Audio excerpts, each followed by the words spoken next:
Far away, over 150 miles to the south, 47 long black boats tossed uneasily on the rolling swells of the cold waters of the Atlantic Ocean, where it reaches in come the great channel which divides Britain from continental Europe.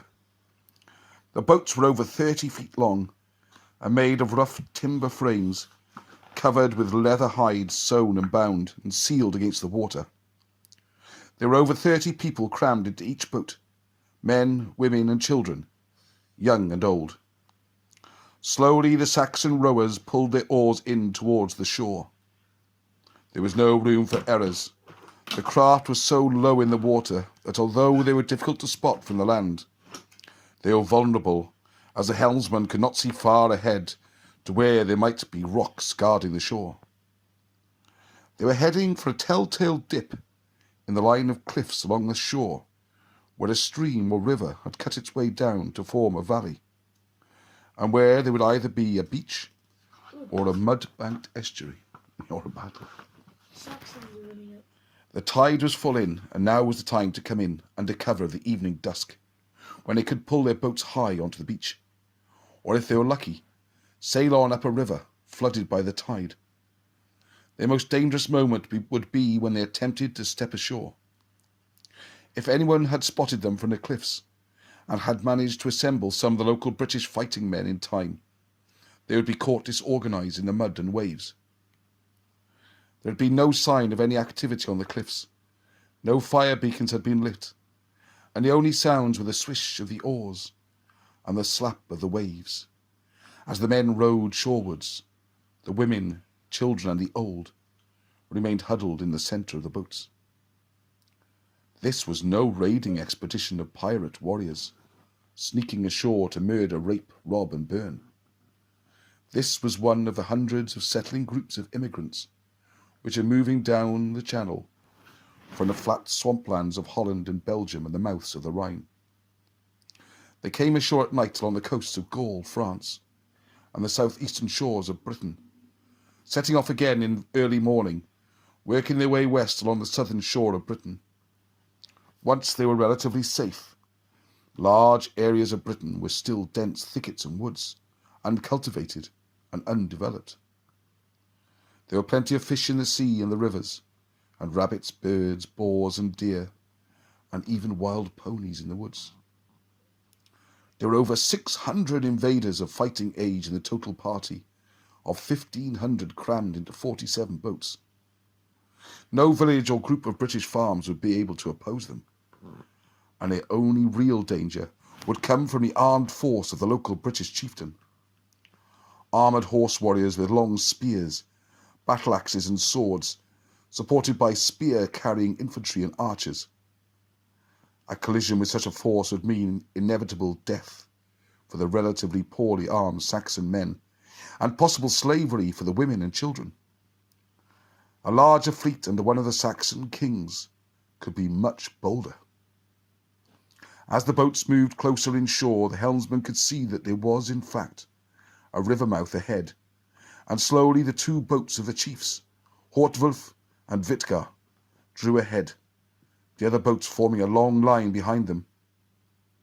The evening was closing in fast under a heavy, dull, cloudy sky, with the same fitful rays of sunshine very low in the west, occasionally streaking the blue-grey waves as they also cast fleeting shadows across the hills above Guggen Maur's Hall, 150 miles to the north.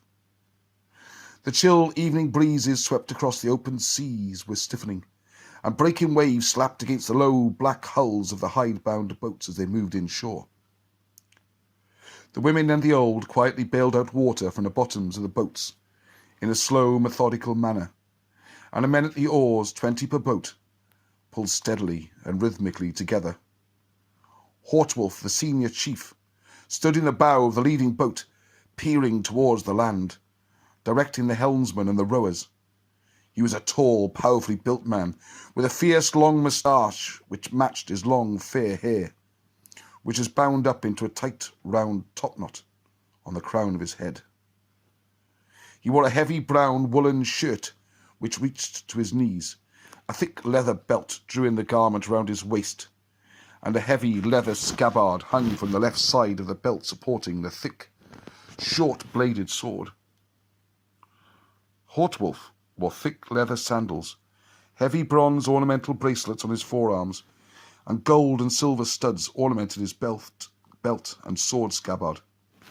His face was brown and wrinkled from years of seafaring, and he looked older than his 38 years. In the second boat, some 50 yards behind, Witgar stood in the prow of his boat. A taller man than Hortwulf, with light brown hair, already wearing his round iron helmet, and dressed in a heavy leather jacket which served for armour. Slowly the boats made their way into the narrowing mouth of the river estuary, gliding almost silently over the still water. There were trees and woods stretching back from the mudflats on either side of the flooded river, and no sign of human habitation. They went on up the river in the gathering gloom, and in complete silence save for the cries of a hungry infant in one of the boats.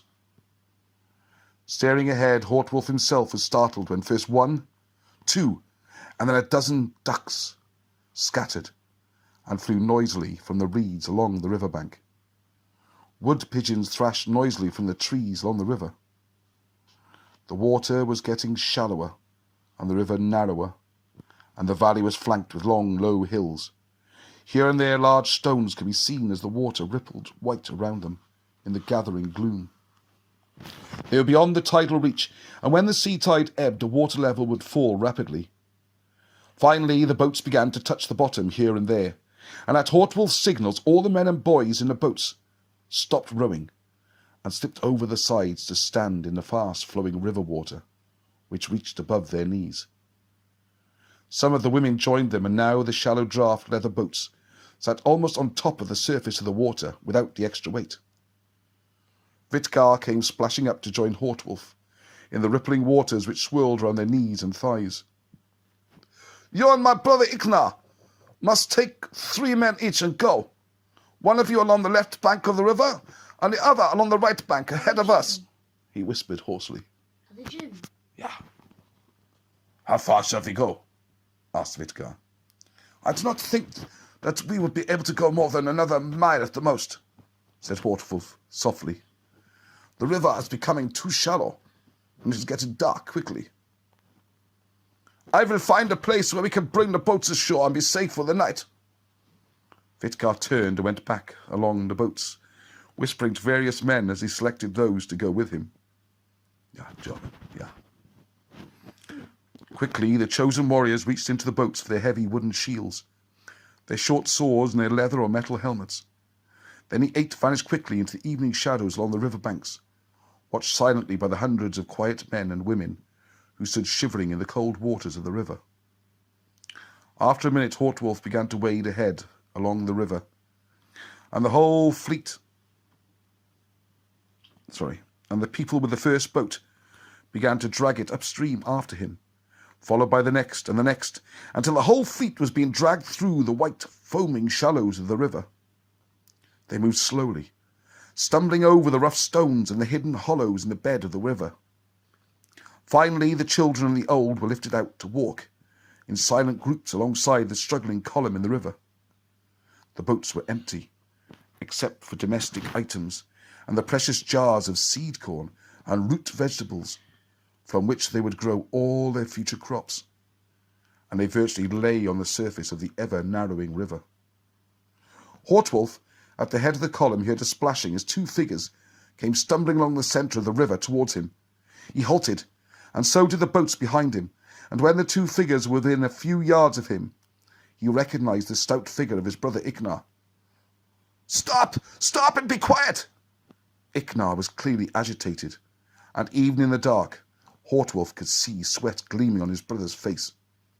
"There's a bend in the river about 100 yards ahead, and there are some fields. There is a small army of British cavalry camped in the fields along the river, at least 300 of them." "How are they armed?" asked Hortwulf, his voice high with anxiety, as he thought of the hundreds of women, children, and old men who were with the tribal migration. "Well, lots of armour, heavy spears, axes, swords. They have even got metal all over some of the horses." Iknar stood, breathing heavily. It must be one of the war bands of one of the local princes. Where is Vitkar and the others? Iknar pointed back over his shoulder.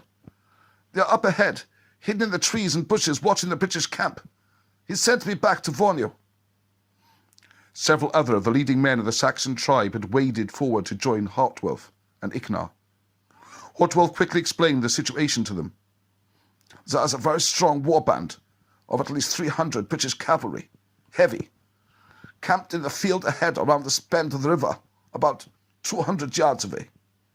We have to decide what to do. Otto, one of the older men of the tribe, much respected for his wisdom, spoke quietly.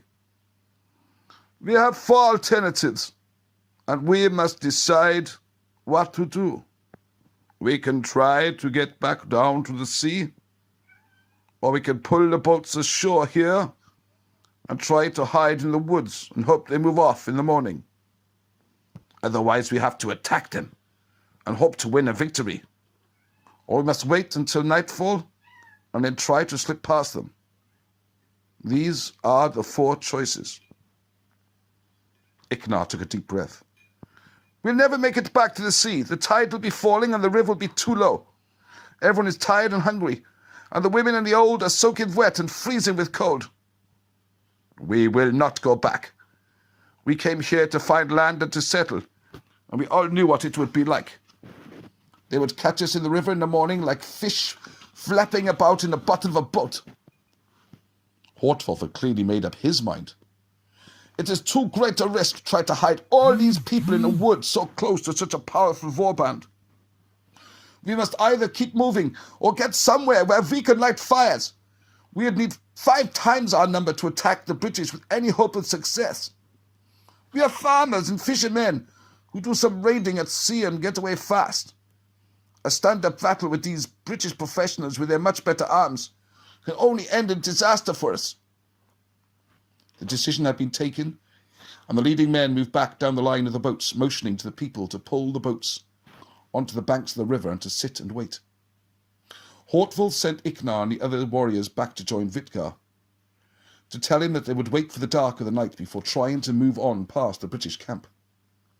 200 yards farther up, around the bend in the river, Vitkar and the others sat crouched in the trees and bushes on a slope above the river, watching the dim, shadowy figures of the British and their horses in the fields across the river. Most of the British soldiers were gathered round the campfires, and the distant sound of voices, with occasional bursts of singing, carried clearly across the open valley to the hidden Saxon scouts. Iknar rejoined Vitkar and the others, moving quietly through the bushes. We are going to wait till it's dark, and then move past them along the river, he whispered sharply. We don't have much choice, replied Vitkar quietly. We must thank the gods that we did not come ashore an hour earlier. They would have caught us as we moved along here up the river. I don't think they've been there long, and they're obviously on the move. It is an overnight camp, and they'll be away in the morning. They're not expecting any trouble, judging from the noise they are making, muttered Iknar. With a bit of luck we will make it, but we must keep a cool head. The time seemed to drag by endlessly, and slowly as the Saxon scouts crouched low in the shadows of the wooded slopes above the river. Gradually the noise in the British camp on the right-hand bank died away, and occasionally a figure could be seen moving in the deepening gloom, to throw extra timber on the fire which glowed blue in the distant dark. The wooing of a night owl came clear in the bitter air, and the wind rustled through the trees, whining and hissing, drowning the noise of the tumbling river. Looming black clouds overhead blotted out the light of the moon.